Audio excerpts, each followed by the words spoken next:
And I don't know if you have any small kids, but you might notice, from the age of 2 to 7, they want to do everything that you do, which can be a problem because you don't do everything.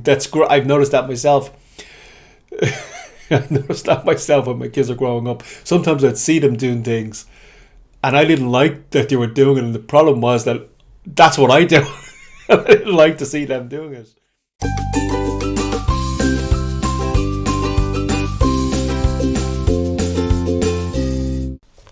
Hey, how are you doing? It's Alan here, and I want to talk about John Taylor Gallo, Weapons of Mass Instruction. Now, this is not directly from the book, but it's inspired from the book. It's basically his words coming through me, and some of it's from the book. I'm going to read a paragraph, but connection. He says, "I teach." This is John Taylor Gallo's words. He says, "I teach the disconnection of everything." I teach the disconnection of everything. I'm going to read his words. Get the iPad. I teach confusion. Everything is disconnected, out of context. I teach the unrelation of everything.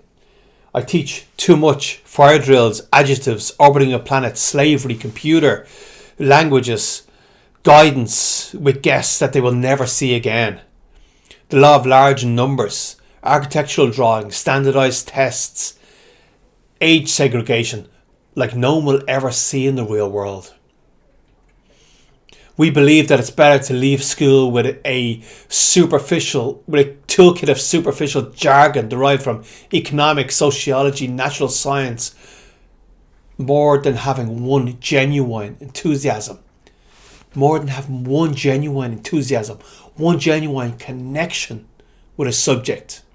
One genuine enthusiasm. Education should be a set of codes for processing raw data into meaning. The natural human search for meaning is well concealed within our education system. That's what John Taylor Gallo says. So we teach the disconnection of everything. Everything's disconnected. A bell goes and you drop what you're doing and leave. Nothing is important enough to finish. Everything is disconnected. He teaches the disconnection of everything. Superficial jargon from random subjects. And when I listen to what he's saying and I think about this and I think about it. And I think about a kid, how a kid learns, baby learns. How does a baby learn? How does a baby start to walk? How does a baby start to talk? The most difficult thing. When you think about a baby, you think about your own time. You think, there was a time when you watched your parents talk. And it was kind of like, if you put me in Japan, I'm Irish, you take me and put me in Japan, and everybody can be talking around me, but none of it makes sense. It's just absolute gibberish. I don't understand this. In Ireland, the Irish language, we used to call English Berla was what they say, but it came from the word Bail Raw, which means mouth gibberish. In Irish, it means gibberish was coming out of their mouth. They didn't understand what they were saying. Bail Raw. So you put me in pretty much any country that doesn't speak English and I'm going to hear Bail Raw, mouth gibberish. But there's a magical moment for a baby when they're listening to this Bail Raw. And it's gibberish and they don't understand it. And then they wake up one morning and they begin to understand it. It's just a magical moment. It's magic. One moment they wake up and they understand it. And I'm going to say they understand that because of connection. Because of connection with the parents. And they begin to walk as you see the parents walking. And they feel a connection with the parents. And they want to get up and do the same thing. And I don't know if you have any small kids, but you might notice, from the age of 2 to 7, they want to do everything that you do, which can be a problem because you don't do everything. I've noticed that myself. I noticed that myself when my kids are growing up. Sometimes I'd see them doing things and I didn't like that they were doing it. And the problem was that that's what I do. I didn't like to see them doing it. Like, for example, there was a time, I don't do it now, there was a time when I would get frustrated in traffic and I would be like, I'd get frustrated in traffic and I'd be like, come on, move, you need a map. What are you waiting for? I'd be in the car. I wouldn't even realise I was doing it. But then when my kids were small, I would see them playing cars on the ground.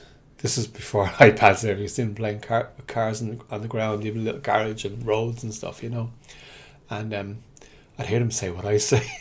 I'd be like, no, I have to make myself a better person for them. So I worked on that. And it's the connection. There's a magical moment where the kid can suddenly understand what the parents are saying. And then they start to say some of the words themselves. And that's a magical moment. But that's connection. If we try to teach kids how to speak the way we teach a foreign language in school, no one would ever be able to speak. Also, reading. I decided to start reading to my kids every day. I can't do it every day, but as often as I can. Because they weren't learning in school. Not in the way I wanted to learn, where they would feel excited about reading. They wouldn't want to go out and pick up books and read, because the way it is, I know we've so much information on the internet, and I know we have AI and everything, but what you can pick up from reading books is and what you can write down and take notes, and you just can't do it through AI. You just can't do it through the internet or YouTube videos. Don't get me wrong, YouTube videos are very, very useful. If my washing machine breaks down tomorrow, or I have a problem with my heating or whatever, and I try, can see if I can sort it out myself, I'm going to go to YouTube. That's the first thing I'm going to do. But there's things you can get out of books you just can't get out of. Just can't get out of things like YouTube videos or AI or whatever happens to be. All those things are useful. Everything's useful.